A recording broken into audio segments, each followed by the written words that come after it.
सोनू की संघर्षमयी यात्रा, रिक्शे वाले का बेटा बना IAS। बहुत समय पहले बिहार के एक छोटे से गांव में एक लड़का रहता था। नाम था सोनू। उसका पिता रिक्शा चलाता था और माँ दूसरों के खेतों में काम करती थी। रात का खाना अक्सर अधूरा होता था और दिन में सोनू स्कूल जाने से पहले चाय की दुकान पर बर्तन धोता था। लेकिन पढ़ाई का सपना बड़ा था। सोनू के पास किताबें नहीं थी तो वो दोस्तों की पुरानी कॉपी में नोट्स बनाता।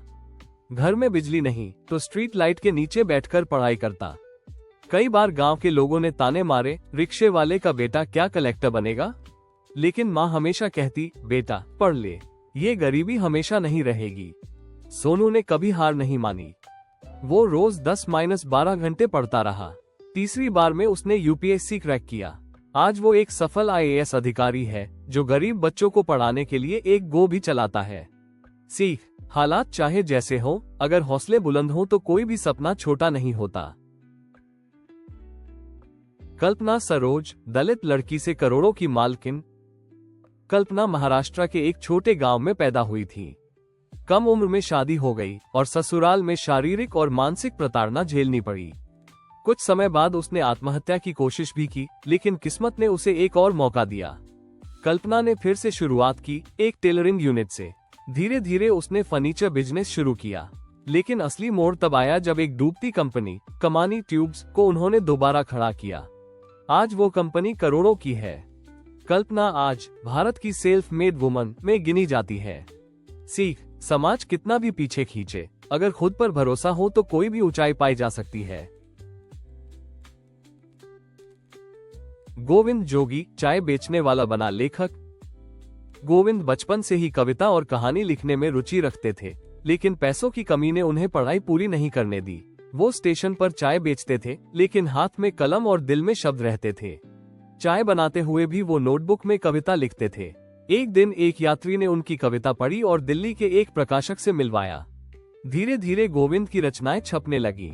आज उनकी कई किताबें बिकती हैं और वो मोटिवेशनल सेमिनार में भी भाषण देते हैं। सीख, गरीबी रचनात्मकता को नहीं रोक सकती।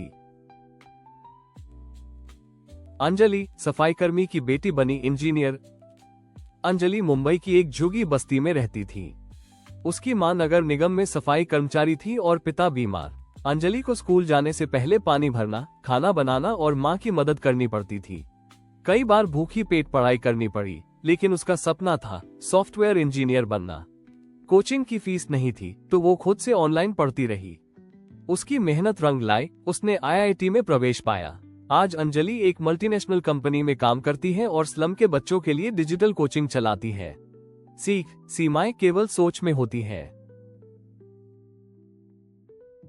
रलीकांत पेटकर, घायल सैनिक से पैरालंपिक गोल्ड मेडलिस्ट। 1965 की भारत पाक युद्ध में मुरलीकांत पेटकर गंभीर रूप से घायल हो गए। शरीर का एक हिस्सा लकवाग्रस्त हो गया, लेकिन उन्होंने खुद को हारने नहीं दिया। उन्होंने तैराकी शुरू की, धीरे धीरे राष्ट्रीय स्तर तक पहुंचे। 1972 में जर्मनी में हुए पैरालंपिक खेलों में भारत के लिए पहला गोल्ड मेडल जीता। आज उनका नाम इतिहास में दर्ज है। वो भारत के पहले पैरालंपिक गोल्ड मेडलिस्ट है। सीख, शरीर भले टूटे, आत्मा अगर मजबूत हो तो कुछ भी असंभव नहीं।